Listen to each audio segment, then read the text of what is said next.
Salve galera, beleza? Que bom que você está aqui em mais um podcast, o seu podcast favorito. E aí, pai? Beleza? Como é que você tá? Beleza. Sei que a gente ficou uma semana aí sem podcast, mas nós estamos nos programando para que não haja mais essa falta aí de cara programação. Vive viajando agora. Não, né? o cara, no caso, é o Pastor Domingos, né? Porque você pega a agenda muito mais que eu, pai. Mas, graças a Deus, com a diminuição aí do número de casos e tudo mais, o pessoal está se sentindo mais seguro, a gente acaba viajando um pouco mais. Porém, nós vamos nos programar para que nunca falte esse programa maravilhoso que você ama. Não é verdade, pai? Verdade, absoluta. Meu abraço hoje vai para um cara muito legal aqui da igreja. Sabe? Manda ver. Todo mundo é muito legal, né? Uma turma muito boa, gente boa demais. Mas hoje eu vou mandar um abraço, sabe para quem? Para o Jorge Jordoni. O Jorge Jordoni agora está fazendo um churrasquinho americano. Ah, ele está vendendo essa parada mesmo, é verdade. Barbecue. Um abraço, Jorge Jordoni. Abraço, Jorge. Deus abençoe. Tamo junto. Então, e a cada um de vocês. E também tem aniversariante hoje. Quem está de aniversário hoje? O Estevão, filho do Júnior e da Dani. Salve, Tevo! Um abraço, mano. Deus abençoe. Feliz aniversário. Né?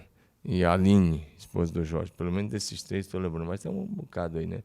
Mas a gente vai mandar um abraço também pro Eli, né? O Eli tá aqui hoje monitorando o áudio. O Eli tá substituindo aqui o Jonathan. Substituindo o Coroinha. Aí, assim, pode explicar por que você tá de máscara essa distância toda de nós? Vamos nessa, então. O cara tá a 5 metros de nós aqui, tá de máscara. Sabe, pai, eu estava muito empolgado para gravar esse programa, já tinha te chamado para falar sobre esse tema anteriormente, já foi tema do nosso discipulado. Por quê? Interessante. Eu lido com adolescentes, né? Juventude. Aí a semana toda. E esses tempos atrás, eu precisei trocar uma ideia com um rapaz, conversar com ele. Ele tinha aprontado uma. E eu fui corrigir ele. Falei, você não pode fazer isso, cara. A Bíblia me diz que isso que você está fazendo é pecado e tudo mais.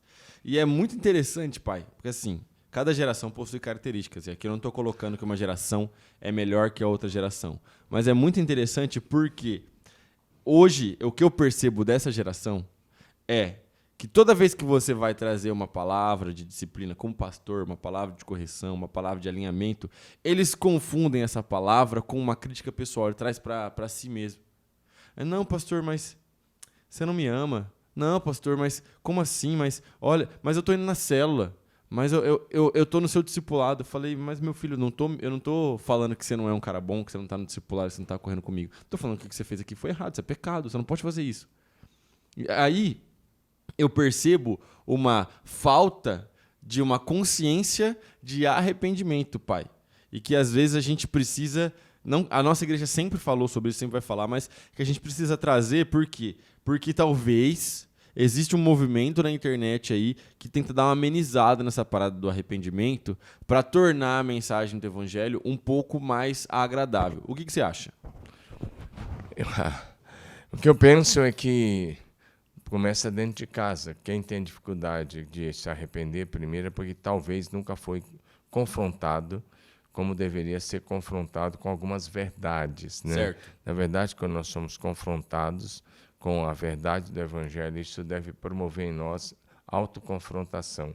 Porque havendo uma autoconfrontação, vai haver arrependimento, e havendo arrependimento, vai haver uma autotransformação. Certo. Eu acho que isso tudo começa já dentro de casa. Certo. Outra coisa é que o conceito de pecado na cabeça do mundo, ele já não existe mais, né? O conceito é muito subjetivo. Aquilo que para muitas e muitas gerações era considerado pecado, hoje não é mais considerado pecado. E eles acabaram com esse conceito de pecado. Então o garoto cresce, a criança, a menina, o rapaz, ele cresce num ambiente onde não se confessa mais pecado. Como não se confessa, não se arrepende. Só para haver confissão tem que haver arrependimento sincero e honesto. Não, é verdade. E aí, como a gente não tem esse confronto, a gente acaba tendo dificuldade, porque a igreja vai proporcionar esse momento. Porque como pastor e os líderes que a gente possui, vai proporcionar esse momento. Em algum momento, é um jovem, um adulto, ele vai ser confrontado. Alguém vai falar para ele, um irmão da igreja, um irmão mais velho, alguém vai falar assim, você não pode fazer isso, você não pode falar essa palavra. Essa palavra não pode, ele vai dizer, você não deve, né? Não deve. Poder o cara pode, em todas as coisas me Você são entendeu o que eu lícitas, quis mas dizer? me convém. Isso. A verdade é que desde as primeiras páginas da Bíblia, já nós encontramos a necessidade do arrependimento. É impossível ler a Bíblia do Gênesis até o Apocalipse e não encontrar a doutrina do arrependimento. É simplesmente impossível. Certo. Só se você for ler com os olhos fechados, aí não dá para ler, né? Porque, por exemplo, quando Adão e Eva pecaram, o que se esperava deles? Que ele se arrependesse. Arrependimento. Mas o que ele fez? Eles fugiram, eles se esconderam, fizeram roupa de folha. Não foi só isso, né? Quando Deus perguntou, ele um botou a culpa no outro. Ele falou, a mulher que tu me deste. É. E o Senhor fala com a mulher, ela fala, a serpente. Aí a serpente não tinha quem culpar, porque ela foi só o veículo de Satanás. É tão verdade que Deus ela estava anda se procurando. arrastando até hoje por causa disso. É tão verdade que Deus estava procurando arrependimento, porque a primeira coisa que Deus pergunta não é o que você fez, Deus pergunta onde você está. Sim. Porque Deus estava querendo o coração, Deus estava querendo a comunicação. É claro que houve consequência do pecado. Sim.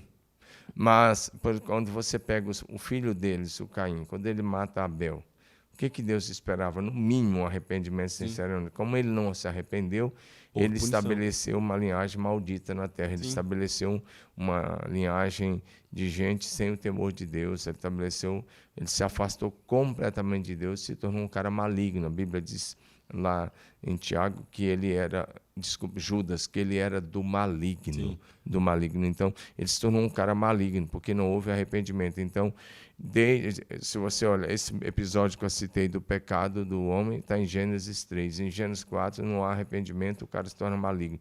Então, desde Gênesis capítulo 3, você vai ver a necessidade do arrependimento. E você vai ler o Apocalipse e vai até o fim, e a doutrina do arrependimento está lá. Então, você cruza a Bíblia, os 66 livros, todos eles estão dando uma forte ênfase no arrependimento. Isso é tão real, porque, por exemplo, quando Deus chama Noé e fala para o Noé, olha só, constrói uma arca, coloca a tua família dentro da arca no tempo certo, mas nesse tempo o Noé era um pregador. A Bíblia chama Noé de o pregador da justiça. Sim. Então, por que o Noé era o pregador da justiça? Porque Deus queria que aquelas pessoas se convertessem, que aquelas pessoas se arrependessem. Se eles tivessem se arrependido, eles tinham entrado na arca junto com Noé, eles não tinham morrido no dilúvio. Então, o tempo todo Deus estava procurando arrependimento, e não só procurando arrependimento, mas é interessante pensar que Deus estava dando tempo para que eles ouvissem a mensagem e se arrependessem, porque a arca não foi construída da noite por dia. O que eu vejo, você falou de pregador, do primeiro pregador que a gente tem notícia, que Judas chama também de um pregador, de profeta, Enoque. Uhum. Ele era um pregador muito forte, Sim. além de pregar a justiça divina, o arrependimento, ele já pregava até sobre a segunda vinda de Jesus, que acontecerá em breve, se Deus quiser. Eu acredito que ele quer.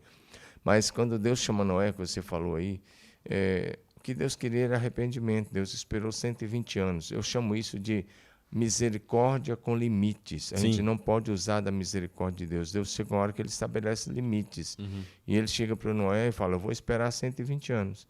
E Deus esperou 120 anos e 7 dias. Sim. Porque quando deu 120 anos, ele mandou Noé entrar na arca com seus filhos, as esposas deles, né? E mandou a chuva. E a esposa, 8 pessoas entraram, e ele ainda esperou 7 dias, aí que veio a chuva sobre a terra, né? E aí, quando você pega lá os amorreus, é interessante que algumas pessoas erroneamente falam besteiras, porque o povo de Israel ficou 400 anos no Egito. Falam, não, é porque por causa da mentira de Abraão, dizendo que Sara era irmã, e aí eles inventam umas histórias, eu não sei de onde que eles tiram essas cabeças férteis para as falsas doutrinas, inventam umas histórias. Deixa eu te mostrar o que a galera tem uma rede social nova agora, pai, que chama TikTok. Se eu te mostrar as bobagens que a galera fala a respeito de Bíblia no TikTok, você vai ficar horrorizado. São vídeos de 1 minuto, mas é impressionante o tanto de bobagem que a pessoa consegue falar em 1 minuto, cara. Então, os caras ficam inventando histórias, dizendo que o povo de Israel ficou 400 anos no Egito por causa do pecado, da mentira de Abraão, que Sara teria ficado 12 anos no palácio do faraó. Tudo mentira. Sim. Sara não ficou nem 3 meses lá, deu 1, 2 meses no máximo, e também ficou só lá no harém, não teve nem contato com o faraó. Deus deu um sonho em Faraó e ele devolveu. O máximo que durou a viagem de Abraão ao Egito foi 3 meses ao todo, contando a ida e até a volta. Mas quando Deus fala com Abraão ali em Gênesis 15, ele diz assim: fica sabendo que a sua descendência vai morar numa outra nação 400 anos. Sim. Aí Deus diz assim: porque ainda não se encheu a medida da iniquidade dos amorreus. O que Deus estava dizendo? Deus já estava esperando, aquele povo já estava sacrificando seus filhos no fogo.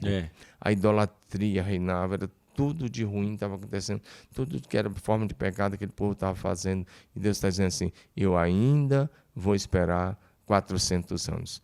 E aí, se não houvesse arrependimento, então Deus esperou 120 anos pela geração de Noé. Não se arrependeram, veio o dilúvio. Deus esperou 400 anos para que os amorreus, os filisteus, aqueles povos da terra, se arrependessem, mudassem. Eles não fizeram. Deus permitiu que Israel viesse e dominasse, expulsasse eles todos de lá. E agora tem momento que a coisa aperta. Lá quando você chega... Eu já ouvi você falando sobre isso. Aperta, já ouvi você falando sobre isso, que Deus tem o seu tempo e esses 400 anos eles tinham um prazo, né? Mas, por exemplo, para Nínive, o tempo foi um pouquinho mais curto, né? Deus mandou Jonas lá pregar. O Jonas relutou, você conhece a história. Jonas relutou, mas no final das contas ele foi fazer aquilo que Deus queria que ele fizesse. E quando ele chega, o tempo era simplesmente de 40 dias. O tempo não era nem 10%, nem 1% do que ele deu para os amorreus. Era 40 dias. Aquela geração de Nínive, aquele povo tinha se tornado um povo muito maligno, um povo muito mau. O exército de Nínive era um exército que matava muita gente. Era uma cidade muito grande, né? E eles tinham se tornado muito pecadores aos olhos de Deus. A criminalidade, a maneira como eles tratavam os outros povos. E Deus chegou e falou: não, chega, eu vou dar 40 dias... E se não houver arrependimento, 40 dias.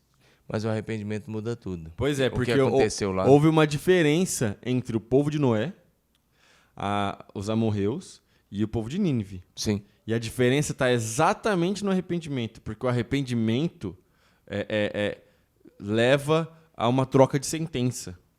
Muda a sentença de morte em bênção de vida. Exatamente, porque o povo de Nínive, eles se arrependeram, o rei convocou... O rei convocou jejum até para os animais. A gente vai fazer jejum, a gente não precisa colocar nossos animais de jejum.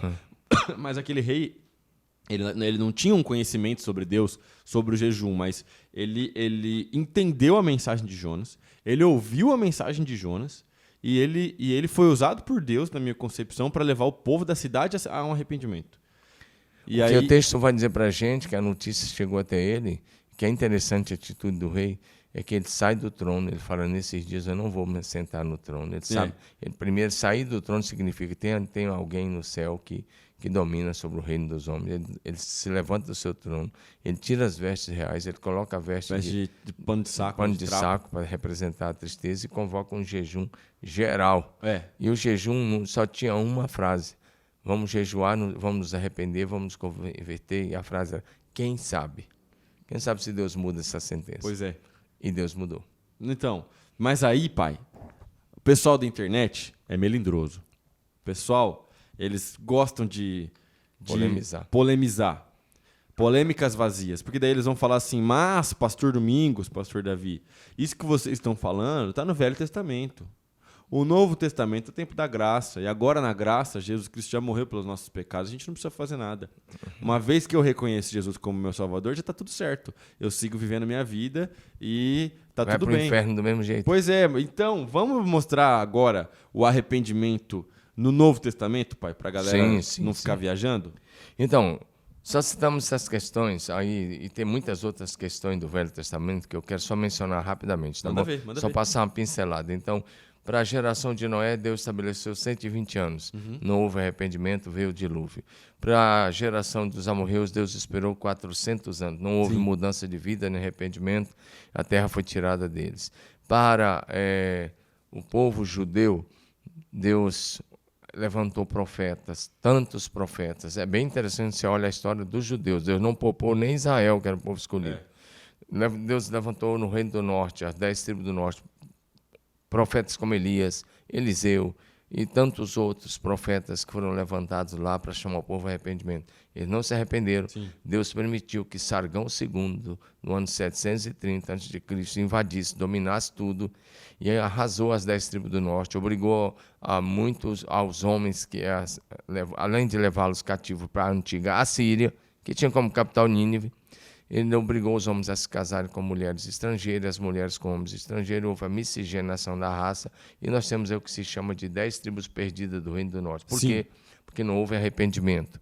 Eles caíram na idolatria e tantos outros pecados, não houve arrependimento. Judá e Benjamim, que era o Reino do Sul, né, Deus levantou profetas como Isaías, Jeremias e tantos outros profetas para chamá-los a arrependimento. E eles não se arrependeram. Deus os enviou para o cativeiro na Babilônia 70 anos, por falta de arrependimento. E a função do profeta era essa, né? Era tentar trazer o povo ao arrependimento. Era. O pessoal fica falando hoje que é profeta aí, mas às vezes só fala aquilo que os outros querem ouvir. Todos os profetas que só falam o que é bom é porque são falsos profetas. Pois é, tem hora que o profeta vai falar uma coisa que ninguém quer ouvir. Porque o profeta, ele colocava o dedo na ferida e condenava o pecado. A gente tem profetas, igual a gente estava conversando ontem, por exemplo, sobre Natã, que ele chegou na frente do rei e ele podia perder a cabeça por causa disso.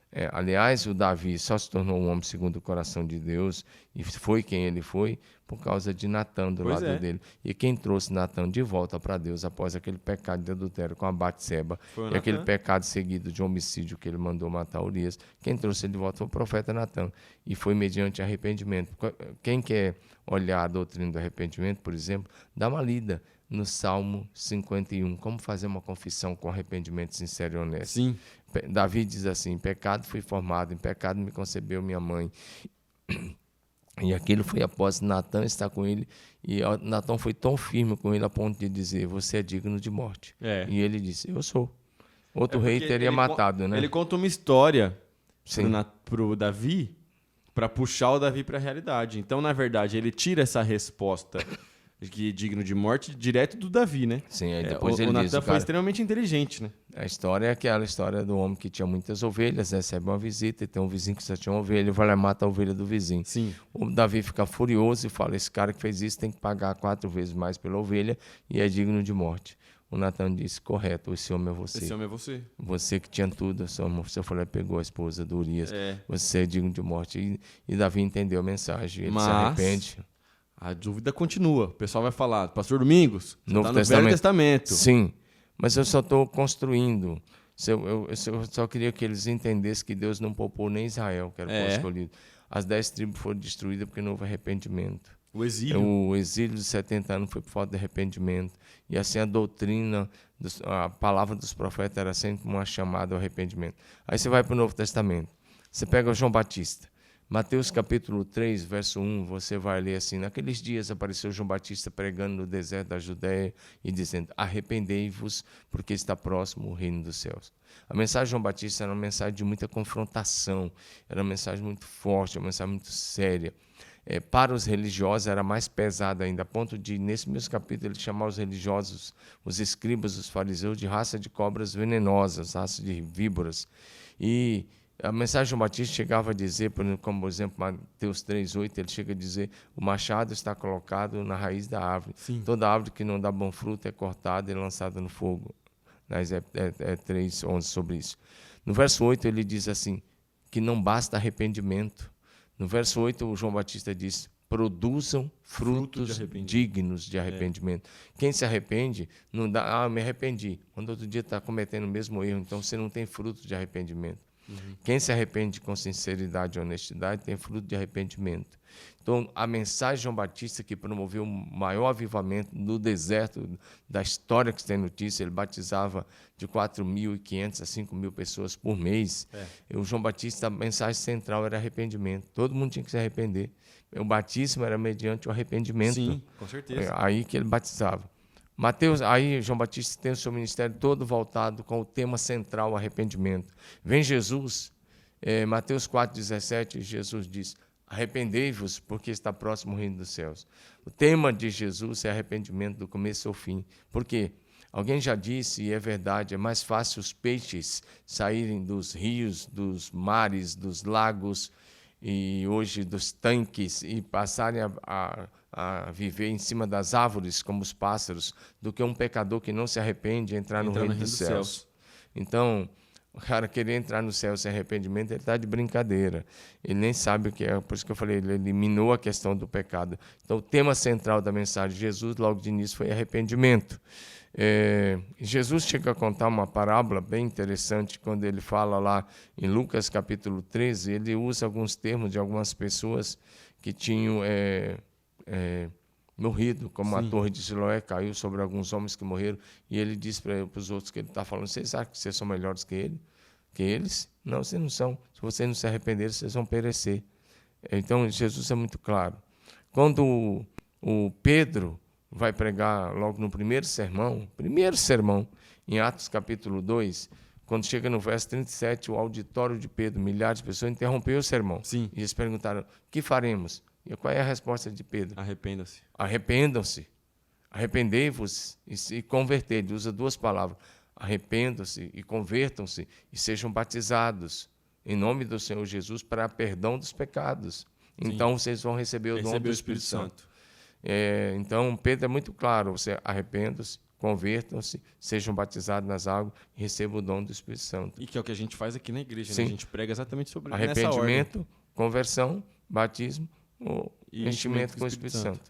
Aí, se você vai para Atos 3,19, Pedro está pregando de novo, após a cura daquele coxo, e nesse sermão ele diz de novo: arrependei-vos e convertei-vos, para que chegue o tempo de refrigério da presença do Senhor. Sim. Arrependimento. Se você pega Paulo, então vamos para o grande apóstolo Paulo. Paulo, a mensagem dele toda passava por arrependimento. Mas vamos pegar Atos 17, 30 e 31. Paulo está pregando para os filósofos em Atenas, na Grécia, para a mais refinada filosofia da época. Sim. E Paulo diz assim... O pessoal lê aquela filosofia até hoje, na verdade. Ele está no meio daqueles filósofos lá no Areópago. Ele diz o quê? Ele diz: Deus não levou em conta os tempos da ignorância. Ele está falando de ignorância espiritual. Ele está falando para filósofo, hein? Sim. Deus não levou em conta os tempos da ignorância, mas manda agora em todo lugar a todos os homens que se arrependam, que se arrependam. E ele diz: porque ele já determinou um dia que vai julgar todos com justiça. E para isso, ele deixou claro, ressuscitando Jesus dentre os mortos. É a palavra de Paulo. Então, rapidinho aqui, Novo Testamento, João Batista, que é o último dos profetas, finalzinho do Novo Testamento, do Velho Testamento, começo do Novo, Jesus, Pedro e Paulo. Ou seja, a mensagem de João Batista, a mensagem de Jesus, a mensagem de Pedro e dos demais apóstolos. A mensagem de Paulo era a doutrina do arrependimento. Então não tem como fugir disso. Não tem como. É porque esses são os pilares. Mas tem um que eu gostaria de ressaltar também, que a gente conversou quando a gente estava no grupo de discipulado, que antes de Paulo se converter, a gente tem a história de Estevão ali. E o Estevão também foi um homem cheio do Espírito Santo de Deus. Sim. E ali, em Atos capítulo 7, a gente tem a pregação do Estevão. Sim. O capítulo 7 quase inteiro é a pregação. Só no final, que é quando os homens ficam furiosos com Estevão e matam ele. Sim. Mas a pregação de Estevão, a conclusão da pregação de Estevão é exatamente: vocês têm que se arrepender porque vocês mataram os profetas, vocês mataram aqueles que vieram antes de mim, vocês mataram todos aqueles que anunciaram a vinda do Cristo, e vocês precisam se arrepender. Então, não tem como, gente, não tem como a gente fugir do arrependimento. O arrependimento é central, ele está no núcleo, ele é um princípio da nossa fé. Sim. A gente já conversou, eu acho, sobre isso, mas não sei se a gente conversou no podcast. Sim. Existem coisas que são periféricas ao reino de Deus. Sim. E existem coisas que são centrais ao reino de Deus. Acho que a gente conversou quando a gente estava falando sobre igreja online e igreja presencial, que a gente falou sobre os tempos mudarem e tudo mais. Antigamente, gente, o pessoal não gostava, por exemplo, que tinha bateria na igreja. E tudo bem, era uma coisa que era tradição, a gente mudou isso e hoje tem bateria na igreja. Hoje, na verdade, a gente até estranha quando o culto não tem bateria. A gente quer que tenha bateria na igreja. Eu toquei bateria na igreja 16 anos da minha vida, mas o negócio é o seguinte, toquei dos 12 aos 28. Mas o negócio é o seguinte, era uma questão cultural também na época, e Deus continuava agindo, continuava se movendo do mesmo jeito, na igreja sem bateria ou na igreja com bateria. Sim. Agora, uma coisa que a igreja sempre teve seja o louvor tocado na bateria, seja o louvor harpa cristã, seja o louvor cantado a capela, e a igreja sempre tem que ter e não pode perder, é aquilo que é princípio eterno, né, Sim. pai? Que é arrependimento dos pecados, salvação mediante a fé em Cristo Jesus. Jesus Cristo é Deus. Não é um Deus menor, não é menor do que Deus. Jesus Cristo é Deus. Essas coisas a gente não pode negociar. E a gente tem visto algumas tentativas de tirar essas questões centrais da fé para tornar o cristianismo mais fácil. Teve um negócio, pai, eu quero comentar aqui. Eu deixei de comentar na minha rede social para comentar aqui com você. Tem um cara muito famoso aí, muito famoso, que é o Justin Bieber. O Justin Bieber, ele é um fenômeno pop, entendeu? Ele é um artista, assim, extremamente famoso no mundo todo. Todo mundo conhece Justin Bieber. Todo mundo já ouviu Justin Bieber alguma vez na vida. Beleza. Justin Bieber disse que se converteu. Inclusive, ele frequenta uma igreja que eu assisto os cultos às vezes, que é a igreja Church Home. Beleza, do Judah Smith. Aí, ok, o Justin Bieber é crente, pá, não sei o quê, cantou no louvor, levou o pastor no show para dar uma palavra. Amém, Deus abençoe. Aí, há uns dias atrás, pai, saiu uma notícia oficial, e também no Instagram dele, que o Justin Bieber começou agora uma empresa oficial de maconha. E porque no estado dele, onde ele vive, maconha é legalizado, e que o Justin Bieber, então, começou uma empresa oficial legalizada aí de maconha, que ele vai vender maconha com o nome dele. A minha pergunta é, isso é coisa de crente? É claro que não, gente. O que é isso? É falta de arrependimento. Aí eu vi os... Por que eu tô te falando isso, pai? Porque eu vi os crentes defendendo. É por isso, foi uma das coisas que me deu gatilho para trazer esse programa pro ar. Porque eu vi o pessoal falando assim, não, pessoal, vocês têm que entender que é uma questão cultural. Vocês têm que entender, pessoal, que é uma questão do lugar onde ele vive. O cara vive na Califórnia é legalizado. E aí, pastor Domingos, eu acho que talvez você não tinha nem lido essa notícia, mas eu gostaria de ouvir a sua opinião a respeito disso. E aí, pai? Essa é boa, né? Legal, né? Para mim, eu acho que quando a pessoa parte para uma questão dessa, não é nem por falta de arrependimento, na minha maneira de ver. Para mim, ele nunca nasceu de novo. Pois é. Para mim, ele só aderiu ao cristianismo. Ele gostou da ideia. Hoje, essa questão da adesão à igreja evangélica é muito grande em boa parte do mundo ocidental, grande parte do mundo ocidental, inclusive aqui no Brasil. Muita gente aí famosa aderiu à igreja evangélica, virou moda. E, para mim, o cara nunca nasceu de novo, tem nenhuma experiência com Jesus e mostra para todo mundo que não lê Bíblia. Porque um cara que lê um pouco de Bíblia e que sabe que a maconha, por exemplo, é um dos vícios e é uma das portas de entrada para as outras drogas, como cocaína e todas as outras. Você começa na maconha, mas chega uma hora que ela não vai servir mais, você vai querer algo mais forte, mais forte, mais forte. E assim como quem começa a beber não tem o controle. Então, acho que quando eu vejo isso, com todo respeito, nunca nasceu de novo. É simplesmente uma adesão, não é uma conversão genuína. Porque quando é uma conversão genuína e você mergulha na Bíblia, você entende a Bíblia, você não vai fazer isso, né? Não vai fazer nada disso. Você vai ter a Bíblia vai nos chamar para um estilo de vida santo. Totalmente. E o arrependimento, essa outra coisa, não voltar nesse ponto aqui, não é só para o cara se converter.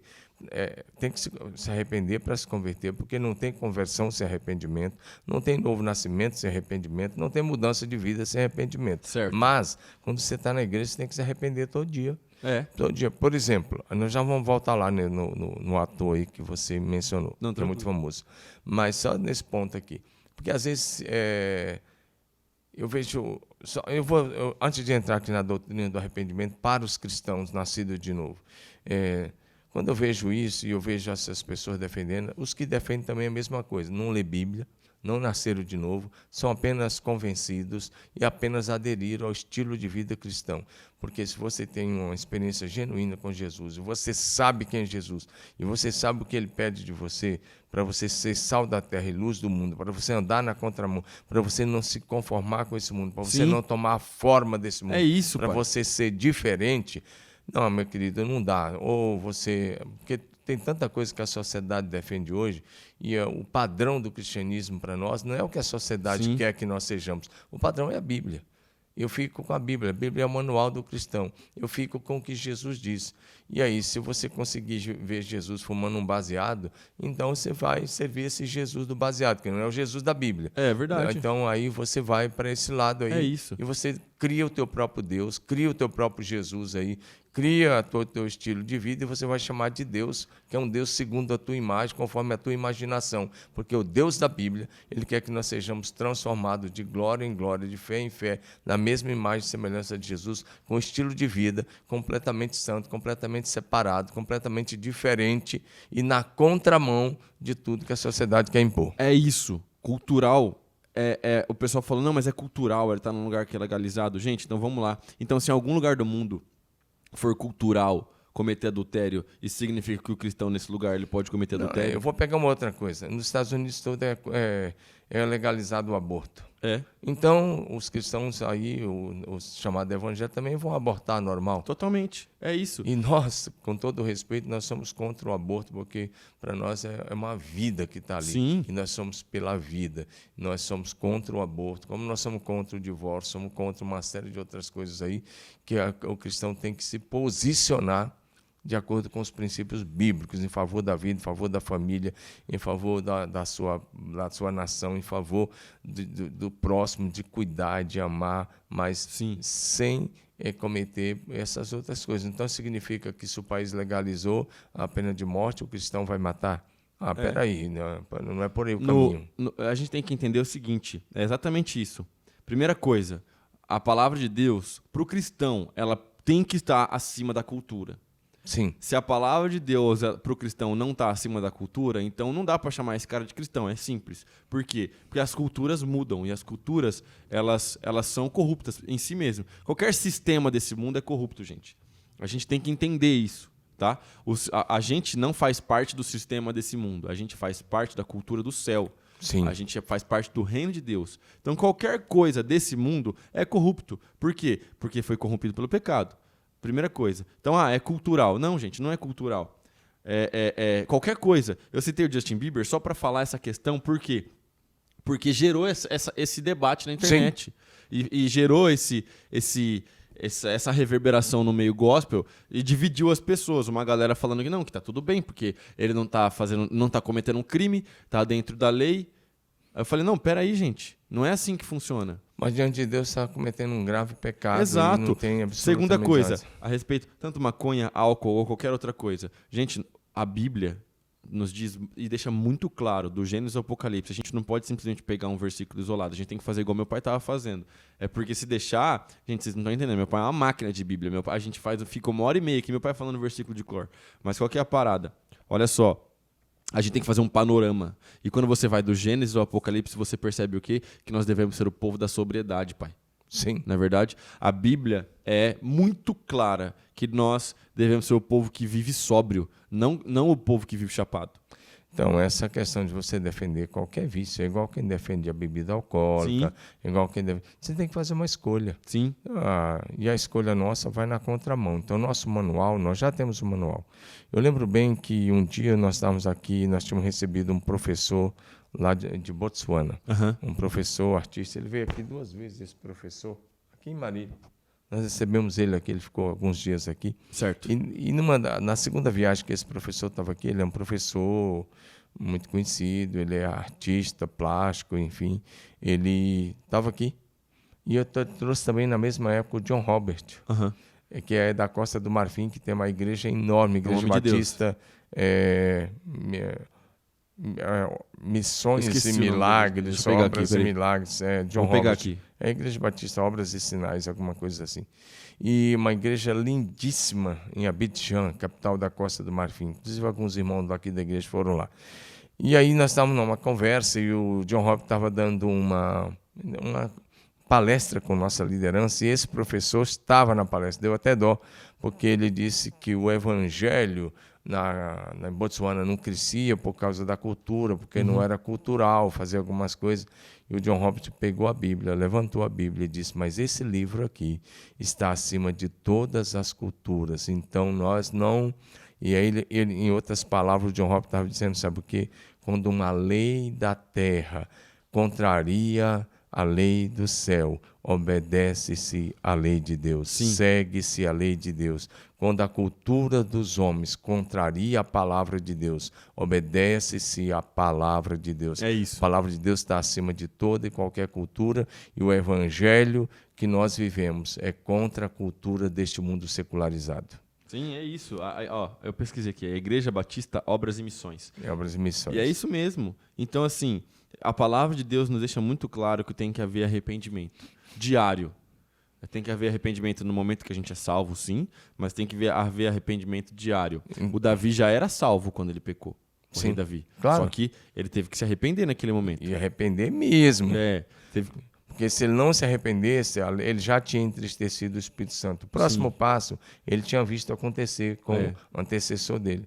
Foi que o Espírito Santo se retirou de Saul por falta de arrependimento. Sim. E é o que ia acontecer com ele. Você pode ver que no Salmo 51, além dele pedir perdão por todos os pecados, ele vai pedindo ser perdoado, purificado, lavado, justificado. Ele diz assim: não retires de mim o teu Espírito Santo. Sim. Aí, mais uma vez, alguém vai dizer: é Velho Testamento. Então, tá bom, o abençoado de Jesus. Então, vai lá para Efésios 4:30, que está escrito assim: não entristeçam o Espírito Santo, com o qual vocês foram selados para o dia da redenção. Vai agora comigo para 1 Tessalonicenses capítulo 5, e você vai lá no verso 19, vai dizer assim: não apaguem o Espírito. Você vai pecando. Daqui a um pouco você apaga o Espírito da tua vida, ele sai de fininho, porque ele é cavalheiro, você nem percebe. Você fica um religioso morto, perdido, dentro da igreja, caminhando para o inferno, com a Bíblia na mão, sem praticar a Bíblia. É isso. Agora, deixa eu falar uma coisa sobre essa questão do arrependimento dos filhos de Deus. Né? Além de todo o Novo Testamento ser um chamado arrependimento, há duas coisas que eu quero mencionar. Sim. A diferença entre arrependimento e remorso. A primeira, tá bom? Tá. Vamos pegar Judas Iscariotes e o apóstolo Pedro, os dois. Os dois tinham andado com Jesus 3 anos, ou talvez até 3 anos e meio. E os dois pecaram. O Judas vendeu Jesus por 30 moedas de prata e traiu Jesus. E ele era o tesoureiro da equipe, lembra disso, está lá em João. Agora, e o Pedro negou Jesus 3 vezes, dizendo que não conhecia Jesus, negou diante de uma criada, negou diante das pessoas ali enquanto se aquecia. Sim. Vamos pegar a diferença. A diferença entre Judas e Pedro nessa parte. E a diferença aí clara entre remorso e arrependimento. Remorso, você fica com peso na consciência, e dependendo desse peso da consciência, você pode ficar depressivo, você pode ficar para baixo alguns dias, até que a tua consciência fique cauterizada, você vai lá e comete os mesmos pecados de novo. Ou você se desespera, foi o caso de Judas, foi lá e se suicidou. Sim. Então, tem que tomar cuidado com isso aí, porque o remorso pode te levar para a morte. Então, o caso de Judas Iscariotes. Mas o Pedro, ele pegou o meu pecado. Diante de Deus, nem pecadinho, nem pecadão. O pecado do Pedro não foi menor que o pecado de Judas. Não foi menor, foi igual. Porque um negou, não, é igual. Não tem pecadinho nem pecadão. O pecado foi igual. Agora, o que aconteceu? Sabe o que a Bíblia diz? Que em um determinado momento, depois que o galo tinha cantado 3 vezes, está lá na casa de Caifás, Jesus olha e Pedro olhou para ele. E naquela hora Pedro olhou bem para o rosto de Jesus. Sabe o que aconteceu? A Bíblia diz que Pedro saiu dali e chorou amargamente. Chorou amargamente. Fazendo o quê? Pedindo perdão do seu pecado ou dos seus pecados. Essa é a diferença. Um fica com remorso, vai lá e se suicida, que foi o Judas. O outro se arrepende e chora amargamente. Então essa é a primeira coisa, para deixar claro. Sim. E os dois eram seguidores de Jesus. A gente tem um outro exemplo no Novo Testamento que eu preguei até para os adolescentes esses dias. Esses dias não, tem uns 2 meses já, mas que é muito real a respeito de arrependimento e da oportunidade de arrependimento, e quando a pessoa perde a oportunidade de arrependimento. Ananias e Safira. Eles vendem uma terra. Sim. E a terra era deles, o dinheiro era deles. Eles não eram obrigados a dar oferta. Sim. E se eles quisessem dar oferta, eles também não eram obrigados a dar o dinheiro todo. Eles poderiam dar uma parte. Eles só não precisavam mentir. Sim. E aí, então, o Ananias chega primeiro, ele entrega uma parte e ele mente. Ele fala assim, tô entregando tudo. Porque ele queria pegar bem, ele queria status na igreja, ele queria ficar bem com os apóstolos e tal. Então, ele chega e ele fala assim, isso aqui é o valor total da terra que eu vendi lá. E aí o Pedro fala assim, por que você deixou que o pecado dominasse o seu coração? Por que você Satanás deixou entrar Satanás entrar no seu coração, deixar o inferno dominar o seu coração por causa da mentira? E aí o Ananias morre na hora. Novo Testamento, gente. Eu queria ver a galera da Hipergraça me explicando esse texto. Eu gostaria muito, de verdade. Eu acho que eles pulam esse texto da Bíblia. E aí, o Ananias, então, ele morre na hora, dentro da igreja. No meio do culto. Dentro da igreja. Mas na frente da igreja. E aos aí, pés de Pedro. o pessoal leva ele, enterra ele. Vem a Safira. Quando vem a Safira, olha que interessante, o Pedro dá a oportunidade. Fala assim, e aí, foi esse valor mesmo? Fala pra mim. Uma vez, pai, aconteceu um negócio, foi muito engraçado. Um garoto mandou mensagem, tal, mandou foto, um monte de coisa pra uma menina. E a mãe pegou, pegou as fotos das conversas, tal, as coisas, pegou os prints, mandou pra mim. E eu fui confrontar o garoto. Levei o Marco Aurélio, filho do pastor Marcos Paulo, comigo. Porque a gente normalmente faz essas coisas em dupla, né? E aí eu falei, meu filho, aconteceu tal coisa, fala pra mim. E aí ele falou, não fiz nada disso não. Eu falei, meu filho, por favor, vamos lá, nós estamos jogando a real aqui. Fala pra mim o que aconteceu. Ele, não, é mentira, pastor. Eu falei uma terceira vez, pai. Eu falei, tô te dando a oportunidade de falar a verdade pra mim, cara. Vamos lá, vamos trocar ideia. A gente anda junto. Vamos lá. Não, é mentira. Aí eu peguei e falei, Marco, abre o sprint aí, por favor. Lê a conversa. Aí o Marco leu a conversa. Eu falei, tá vendo? Eu te dei a oportunidade, por que você tá mentindo pra mim? Por que você tá fazendo isso? Aí o cara tem a oportunidade de confessar o pecado, mas o cara mente. Mesma coisa aconteceu com a Safira ali. Ela teve a oportunidade, pai, de falar assim, não, a gente vacilou. Na verdade, isso aí era só uma parte. Mas não, ela pecou. E o que aconteceu com ela? Ela morreu dentro da igreja também. Sim. E as mesmas pessoas que sepultaram o marido dela levaram ela para ser sepultada. Sim. Por quê? Porque o crente tem que se arrepender dos pecados, Sim. cara. Então, vou agora, só a gente fechar aqui, eu acho que está na hora. A grande igreja de Éfeso foi uma igreja com muitos milhares de membros. Paulo começou a igreja, ficou 3 anos lá com a sua equipe, igreja linda, maravilhosa, e houve arrependimento profundo no início. Você lê Atos, capítulo 19, os versos 19 até 21, você vai ver que as pessoas convertidas foram em praça pública na grande cidade de Éfeso, Turquia hoje, e queimaram seus livros de magia, né? De feitiçaria, de idolatria. Os livros que foram queimados foram tão grande a quantidade que quando eles somaram, dava 50 mil denários. 50 mil denários, na época, um dia de serviço de um trabalhador normal, braçal, era pago com 1 denário. Um denário pagava um dia de serviço de um trabalhador. Okay? Então, o que eles queimaram de livro em praça pública, na cidade de Éfeso, dava o equivalente a 50 mil dias de trabalho de um trabalhador normal. Então, a igreja viveu arrependimento, todo mundo se converteu. Okay? Mas quando você vai para o Apocalipse, capítulo 2, você sabe que o Apocalipse começa com Jesus enviando uma carta para cada igreja, 7 igrejas. 7 igrejas da Ásia Menor, região da Turquia, ali entre a Turquia e a Grécia, né? Mas na região da Turquia, hoje, né, para a gente conhecer. Então, a primeira carta foi para aquela igreja de Éfeso, aquela grande igreja, daquela grande cidade, aquela igreja que teve dezenas de milhares de membros, talvez 30, 40, 50 mil membros, por aí, porque Éfeso tinha uns 300 mil membros.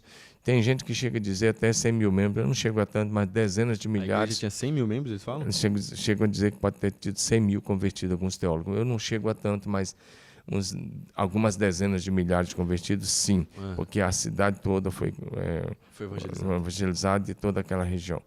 A primeira carta do Apocalipse foi para a igreja de Éfeso. É verdade. Apocalipse 1, verso 4, eu estou com o texto aqui aberto, diz: Tenho, porém, contra ti que abandonaste o teu primeiro amor. Lembra-te, pois, de onde você caiu. Arrependa-se e volte à prática das primeiras obras. Se você não se arrepender, virei até você e tirarei o seu candelabro do lugar dele. Eu estou lendo aqui na NAA. Olha que agora é o que Jesus vem. A primeira carta é para a igreja de Éfeso e diz: lembra-te. Ele diz assim: eu tenho, porém, contra ti que você abandonou o seu primeiro amor. Agora arrepende. Volta à prática do primeiro amor. Volta à prática. E ele ainda tem uma advertência. Além da advertência do arrependimento, tem uma palavra dura: se você não se arrepender, eu vou retirar o seu candelabro. Sabe o que significa retirar o candelabro? Você vai deixar de ser igreja. literal é, vou desigrejar você. Como esse termo não existe, Sim. você vai deixar de ser igreja. E como eles não ouviram a voz do Espírito Santo e não se arrependeram, a grande igreja de Éfeso deixou de ser igreja. É. Em cada carta, com exceção da igreja de Filadélfia, tem um chamado arrependimento. Sim. A carta à igreja de Laodiceia tem uma coisa que aí volta no primeiro ponto que você tocou do menino que não quer aceitar, do jovem que não quer, do rapaz que não quer aceitar a correção. Quando você vai ler a carta de Laodiceia, a igreja de Laodiceia, está escrito assim: eu repreendo e corrijo a todos quanto amo. Ser, pois, zeloso e arrepende-te. Então, é muito claro, eu repreendo e corrijo. Então, essas pessoas que não querem passar pelo arrependimento, que não querem passar para a correção, precisa ler Hebreus 12. Em Hebreus 12, ele diz assim, eu disciplino e eu corrijo aqueles que eu amo. E aí o autor diz assim, se você estiver sem disciplina, sem correção, é porque você não é filho, você é bastardo. Misericórdia. Se você for bastardo no reino de Deus, você não terá lugar no céu. Misericórdia. Agora, os filhos são corrigidos. E os filhos, aos filhos, eles chamam arrependimento. Como eu disse, das 7 cartas, a única que não teve uma correção pesada foi a igreja de Filadélfia. As outras 6 têm correção e tem um chamado arrependimento. Sim. E tem que ouvir a voz do Espírito. E a doutrina do arrependimento, por isso que eu falei, ela está presente do Gênesis ao Apocalipse. Uhum. E arrependimento não é coisa do Velho Testamento. Arrependimento é princípio da palavra de Deus por causa do pecado, porque todos pecaram e destituídos estão da glória de Deus. Todos precisam se arrepender, porque sem arrependimento ninguém verá a Deus. É isso aí. Galera, acho que ficou claro o que a gente queria comunicar hoje a respeito de arrependimento e a respeito de como isso é uma coisa completamente central do Evangelho. Então, assim, a gente não pode jamais mexer naquilo que é princípio eterno. Aquilo que é periférico vai mudando conforme o tempo vai passando. Agora, aquilo que é eterno permanece para sempre, porque é isso que é a definição de eterno. Permanece durante toda a nossa vida e durante toda a nossa eternidade, quando a gente estiver na Nova Jerusalém, habitando com Deus. Então, fica firme com Jesus. Se você está buscando uma vida de arrependimento, buscando mais de Deus, venha ser parte da nossa igreja, participe de uma célula, participe de um pequeno grupo de discipulado, participe do nosso projeto Eu e Minha Família no Céu, venha nos cultos. Sexta-feira tem culto 8 horas, sábado tem culto 8 horas, domingo tem culto 8h30 da manhã, 10h30 da manhã, 5 da tarde, 7 da noite e terça também tem culto às 8 horas. É isso aí. Deus te abençoe e os princípios de Deus são inegociáveis. Nós falamos hoje de um princípio, que é o princípio do arrependimento. Pratique isso, que Deus te abençoe e até o próximo. Tamo junto, compartilha com seus amigos. Um abraço, Deus abençoe.